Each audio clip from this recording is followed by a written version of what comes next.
कि भक्ति की बातें कर लेने से भक्ति नहीं होगी। भक्त को क्या करना पड़ेगा? मीराबाई के पति मर गए तो लोग बोले रो मीरा। मीरा बोली किसके लिए? बोले पति मर गए। पति मर गए, कहां चले गए? भगवान के घर। मीरा बोली आए कहां से थे? भगवान के घर से। तो जब जिनके घर से आए थे उनके घर चले गए तो मैं रोऊं क्यों? कीर्तन करूं ना, उस परमात्मा का धन्यवाद दूं कि प्रभु तेरा तुझको अर्पण हो चुका। बातें कितनी भी बड़ी की जा सकती हैं, परंतु उन बातों को जब जीवन में उतारा जाएगा तो फिर तभी वो कसौटी में खरे उतरेंगे कि ये भक्त है या नहीं। भगवान देखो, भक्त आज ना लोगों को, लोग माला जपते हैं आजकल, आप में से बहुत लोग माला भगवान का नाम जपते हो, और आपके जीवन में जरा भी संकट आ जाए तो आप सबसे पहले माला फेंकते हो, ले भगवान नहीं करने तेरी भक्ति की तो थी भक्ति, क्या मिला? ये हो गया वो हो गया। आप लोग ये चाहते हो कि हम भक्ति करते हैं तो हमारे जीवन में कोई दुख ना आना चाहिए। आप यही तो चाहते हैं कि हम भक्ति कर रहे हैं मतलब हमारे जीवन में सुख ही सुख हो ना। भक्ति क्यों करते हैं? यदि मैं ये सवाल आपसे करूं, चलो बताओ, भगवान की भक्ति क्यों की जाती है? बताओ, भगवान की भक्ति क्यों की जाती है? बताओ मैया, बताओ पीली मैया, भगवान की भक्ति क्यों की जाती है? क्यों करनी चाहिए? हाँ, मन की शांति, मन की शांति के लिए भक्ति की जाती। तो लोग बेटों के लिए रोते क्यों? फिर भगवान के मंदिर जाके शांति मिल जाती। पर लोग बोलते हैं शांति तो तब मिलेगी जब हम एक बेटा होगा। जिनके बच्चा नहीं हो रहा वो तो बेटे के लिए रो रहे हैं, महाराज जी आप कुछ ना कहो बस बेटा दिलाओ भगवान से।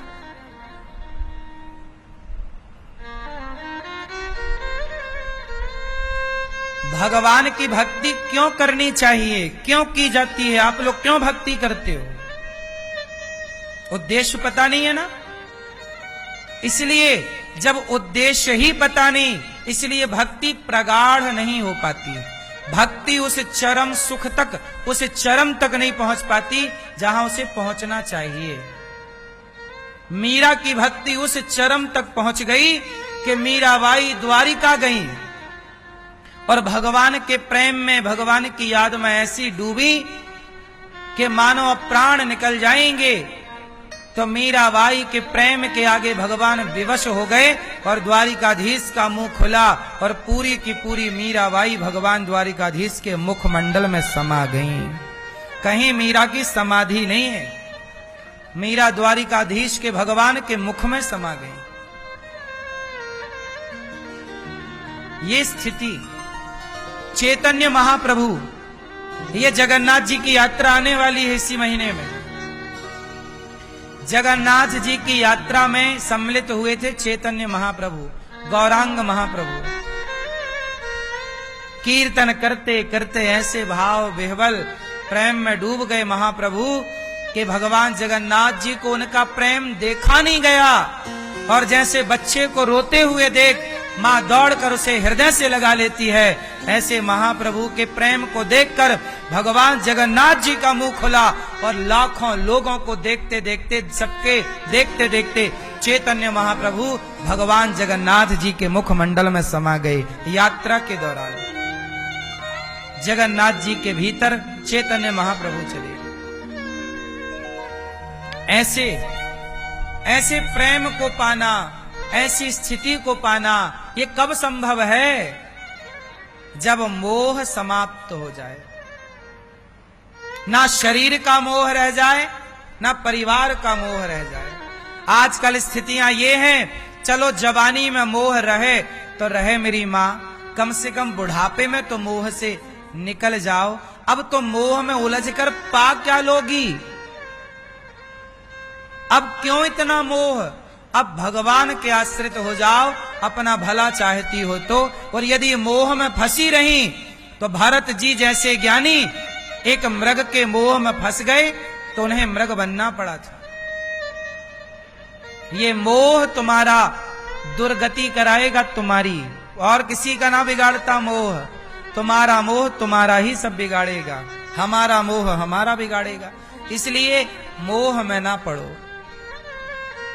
बहुत जीवन गुजर गया, अब जो बचा है सांसें केवल भगवान का चिंतन। श्रीमन नारायण श्रीमन नारायण। एक भगवान के आश्रित रहकर जीवन जिया जाए, कोई समस्या ही नहीं। जीवन इतना भी कठिन नहीं है जितना कठिन जीवन को लोगों ने बना दिया है। बोलो मेरी मां, क्या जीवन इतना कठिन है? भगवान के आश्रित सबसे ज्यादा मोह में कौन पड़ता है? पुरुष की स्त्रियां? उत्तर दो।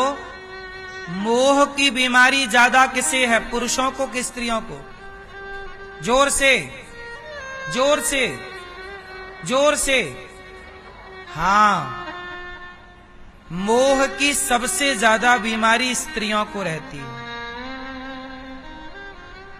पुरुष भी मोह में फंसा है, पर पुरुष यदि थोड़ा सत्संगी हो जाए तो वो अपने को मोह से निकाल सकता। सत्संग के बल पर भगवान की आराधना करे, भगवान में डूब जाए, संभव है। स्त्री का भी संभव है, पर स्त्रियों की दर ज्यादा है। बाप तो बेटी को विदा करके अपने काम पे लग जाता है, पर मां बेटी को विदा करके बेटी को परेशान करती रहती है।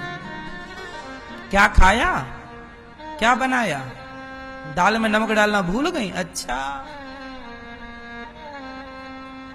चल रही है पंचायत।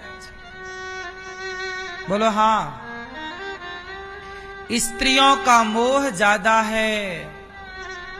बूढ़ी बूढ़ी स्त्रियां जो डंडा लेके चल रही हैं, सारे दांत झड़ गए, गिर गए, वो महिलाएं बिल्कुल वो कल मरने वाली डोकरी भी मोह में रहती है।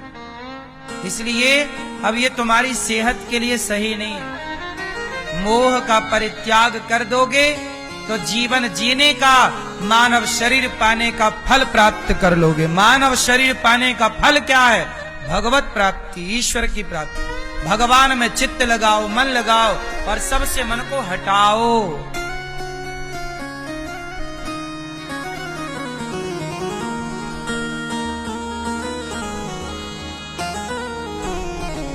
कितना भी मन लगाओ, कल्याण